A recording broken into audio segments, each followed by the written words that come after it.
Our skaters are a cardiovascular exercise. They're definitely being designed to keep the heart rate up. However, muscle groups most involved in this exercise are going to be those of the legs, as well as a little bit of the core and upper body, shoulders, as we are doing that twisting rotation here. Setup for this exercise is going to be standing just in a normal kind of squat position here. Feet underneath of those hips. I'm going to kick my right leg out to the left and behind me, kind of like you would for a curtsy lunge.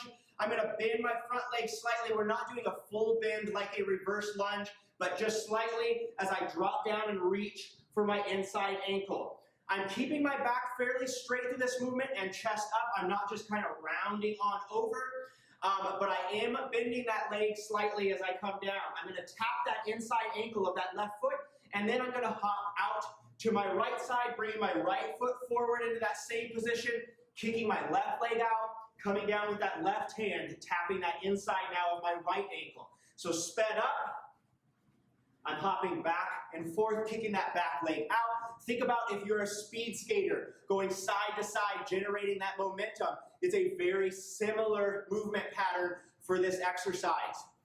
Most common mistakes I see made, not rotating that torso. This is an exercise that's going to get those abs and those obliques involved. We want that rotation in there. So a lot of times I'll just see kind of this side to side movement here, not getting those obliques involved.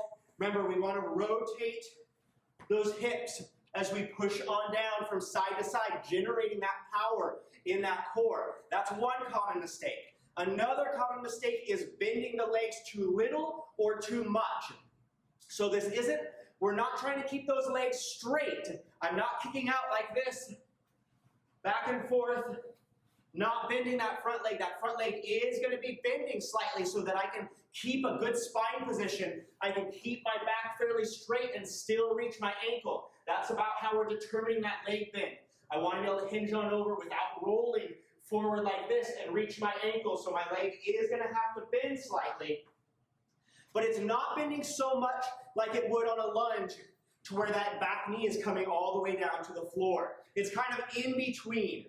You'll notice that back knee is staying probably about 8 to 10 inches off of the floor, but my front leg is bending enough for me to get down and tap the inside of my ankle on each side. Remember, just like any sort of plyometric exercise where we're hopping back and forth, you're landing nice and softly from side to side throughout that movement. Easier option for this one, if you need to avoid those plyometrics, is stepping. I'm stepping out to my left, sweeping that back right leg behind, coming down, stepping out to my right, sweeping that left leg back, side to side without that hopping motion.